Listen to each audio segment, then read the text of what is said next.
राजस्थान की राजधानी जयपुर कल सुबह सुबह ऐसे हादसे की गवाह बनी जिसमें सारे देश को सहमा दिया। जयपुर में हुए हादसे में 15 लोग 50% से अधिक गंभीर रूप से जले हैं। अब तक 43 लोग एसएमएस अस्पताल पहुंचे। इनमें से 11 लोगों की अब तक मौत हो चुकी है, वहीं 28 लोगों का इलाज जारी है। ये भयानक हादसा हुआ कैसे, इसकी पूरी टाइमलाइन आपको बताते हैं। शुक्रवार सुबह 5:45 पर एलपीजी से भरा टैंकर अजमेर की तरफ से जयपुर आ रहा था। भांकरोटा इलाके में डीपीएस स्कूल के सामने से टैंकर यू टर्न ले रहा था। वहीं जयपुर की ओर से आ रहे ट्रक ने गैस के टैंकर के नोजल में टक्कर मार दी। टक्कर लगने के बाद एलपीजी टैंकर के नोजल से करीब 18 टन गैस हवा में फैल गई और 200 मीटर का एरिया गैस की चपेट में आ गया। आसपास की बस इसके संपर्क में आ गई। इसके बाद गैस जितने एरिया में फैली थी वो हिस्सा जलकर राख हो गया। आग से टैंकर में जोरदार धमाका हुआ और आसपास की गाड़ियां इसकी चपेट में, मोटरसाइकिल और लगभग 29 ट्रक जलकर राख हो गए। गेल इंडिया ने बताया कि हादसा स्थल से करीब 100 मीटर दूर कच्चे तेल की पाइपलाइन भी है, लेकिन वे सेफ है। जो स्लीपर कोच बस जल्दी वह गुरुवार रात 9 बजे उदयपुर से निकली थी। उसी दौरान बस में 35 यात्री थे। एक पैसेंजर अजमेर में उतरा था। बस को सुबह करीब 6:30 बजे जयपुर पहुंचना था, लेकिन 5:45 पर ही वह हादसे का शिकार हो गई। बस के पैसेंजर ने बताया कि अचानक ही बस में आग लग गई थी। बस का मेन गेट भी लॉक हो गया था। इस कारण लोगों को बाहर निकालने में देरी हुई और कई लोगों की मौत हो गई। बस का ड्राइवर इस हादसे में सबसे पहले चपेट में आ गया और मौके पर 2 से 3 किलोमीटर के एरिया में सड़क पर सभी इस आग की चपेट में आ गए। सभी को एसएमएस अस्पताल में भर्ती कराया जा रहा है। वहां की सुपरिटेंडेंट बता रहे हैं कि वहां की हालत क्या है।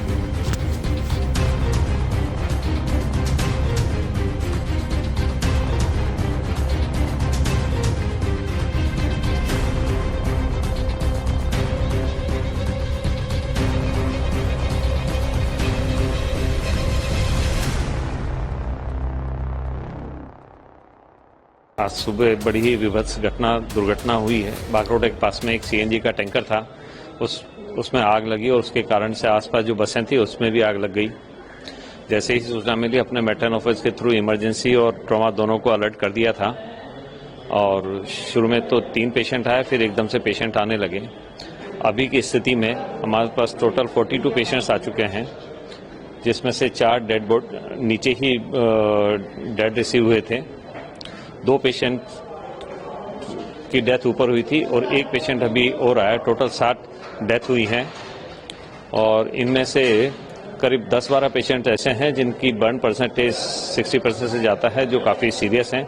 6 पेशेंट अभी हमारे वेंटिलेटर पे हैं और कुछ 3-4 पेशेंट ऐसे थे जो एडमिट हो गए थे, लेकिन बहुत हल्का फुल्का बर्न था, वो अपनी इच्छा से इस स्थिति को देखते हुए चले गए हैं। तो अभी हमारे पास 28 पेशेंट्स भर्ती हैं। प्रशासन की तरफ से पूरी तैयारी है।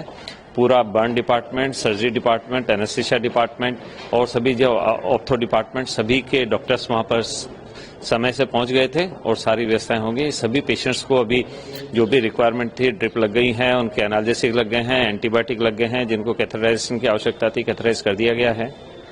अभी वहाँ जो मीडिया कर्मी थे उनसे भी मैंने रिक्वेस्ट किया था, आपसे भी मेरा आग्रह है कि बड़ी दुखद घटना है। इस समय अपन कियोस नहीं करते हुए आप सबसे भी, मीडिया कर्मियों से मेरा रिक्वेस्ट है कि ऊपर की तरफ ज़्यादा भीड़ नहीं करें, रश नहीं करें। नीचे ही हम समय समय पर अपडेट आपको देते रहेंगे और आपके माध्यम से हमारे जो विशेषजन हैं उनसे भी मेरा नम्र निवेदन है कि ऊपर बहुत ज़्यादा भीड़ अभी नहीं करें। हम पूरा प्रशासन, सीएम साहब खुद यहाँ आके गए थे, हेल्थ मिनिस्टर साहब भी आए थे, सेक्रेटरी साहब भी यहाँ आके गए थे, सबने व्यवस्थाओं को देख लिया है। सारी व्यवस्थाएं सुचारू हैं। अभी स्थिति बिल्कुल नियंत्रण में है, पूरा ट्रीटमेंट चल रहा है। वहीं इस मुद्दे पर बीजेपी और कांग्रेस के नेता क्या कह रहे हैं, आपको सुनवाते हैं। अब तक जो मैंने पूछा है कि 9 लोगों की डेथ हो गई, 4 तो मौके पर हो गई, 5 और हो गए, सीरियस बर्न है।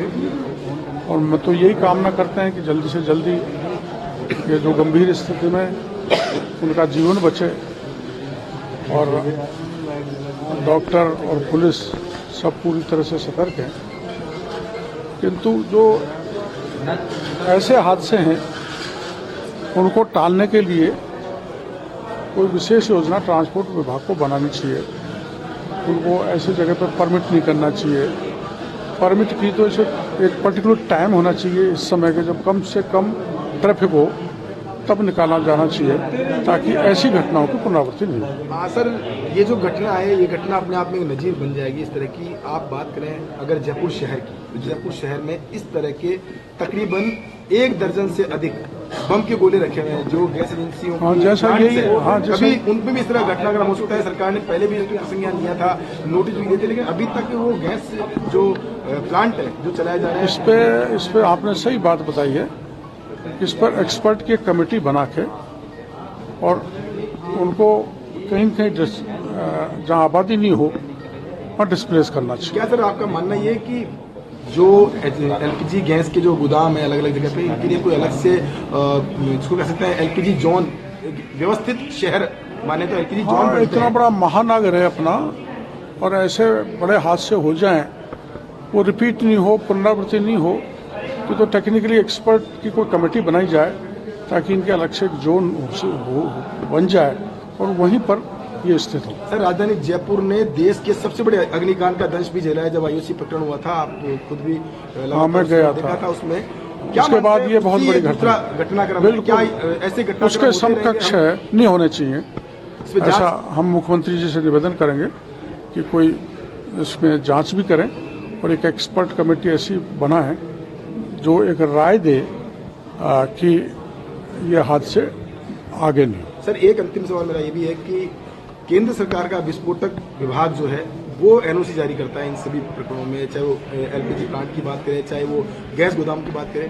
क्या उनके सुरक्षा मापदंडों का रिव्यू नहीं होना चाहिए कि वो सिर्फ पुराने मापदंडों के आधार पर एनओसी जारी कर रहे हैं? अब जो सभी जो क्षेत्र है वो आबादी से घिर चुके हैं, तो ऐसी स्थिति में उनको भी विवेचना करनी चाहिए। केंद्र ऐसा है, कई जगह की कमियां अधिकारी छोड़ देते हैं। क्यों छोड़ देते हैं आप जानते हो। जब हम मिलके आए हैं तो पता चल रहा है कि किस प्रकार स्लीपर बस में सोए हुए व्यक्ति जगह नहीं, उससे पहले आग ने उनको अपने आगोश में ले लिया और जितने भी घायल आए हैं ईश्वर उनको स्वस्थ रखे, हम तो यही कामना करेंगे। लेकिन बहुत ही गंभीर स्थिति में है।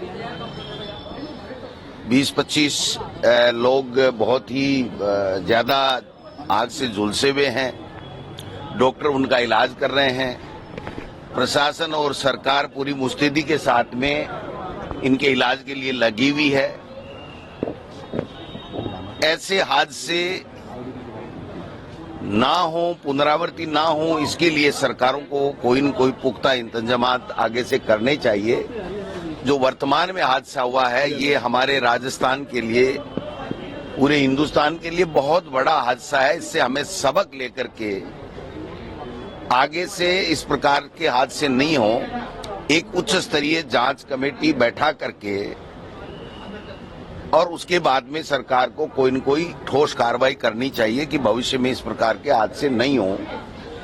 वर्तमान में सरकार, चिकित्सा विभाग के तमाम डॉक्टर, अधिकारी, कर्मचारी, पुलिस प्रशासन, जिला कलेक्टर सभी लगे हुए हैं इस काम में।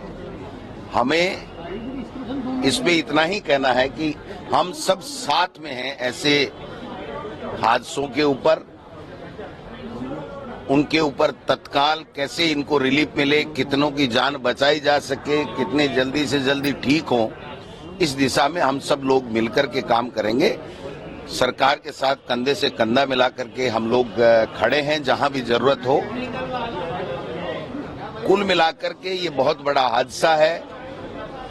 जो मौतें हुई हैं, 1-2 अभी तक जो भी स्थिति बनी है, उनकी आत्मा को ईश्वर शांति प्रदान करे, शेष स्वस्थ हों, यही कामना हम तो मालिक से कर सकते हैं। आप सब लोग भी इसको सुबह से कवरेज कर रहे हैं कि बहुत बड़ा हादसा है। इससे हमें सबक लेकर के आगे से कोई न कोई ठोस कार्रवाई के लिए हमको एक साथ मिलकर के कोई ठोस कार्रवाई बनानी चाहिए, जिससे आगे ऐसे हादसे नहीं हो। सीएम बल्लाल शर्मा भी यहाँ पे आए थे। बिल्कुल, देखिए ये अच्छी बात है। वो मुखिया हैं हमारी सरकार के, उनका भी फर्ज बनता है। जो ही हमें पता चला तो हमारे 6-7 एमएलए जो वो तत्काल आ सके, हमारे अमीन कागजी जी, बाबूलाल नागर जी, हमारे अमित चाचान जी, प्रशांत शर्मा जी, हमारे विकास चौधरी जी, हमारे जाकिर हुसैन गेसावत साहब और जितने भी सुरेश गुर्जर जी, जितने भी अमित चाचान जी, जितने भी लोग थे, हम तत्काल जितने आ सकते थे हमने आया है। और हमने डॉक्टरों को और प्रशासन को यही कहा है कि किसी को ब्लड की और किसी आर्थिक मदद की, किसी भी चीज की कोई आवश्यकता हो तो हम सब साथ में हैं। और इस समय इस संकट की घड़ी से कैसे निकले और कितने लोगों की कैसे जान बचाई जा सके, इस दिशा में हम सबको मिलकर के काम करना चाहिए।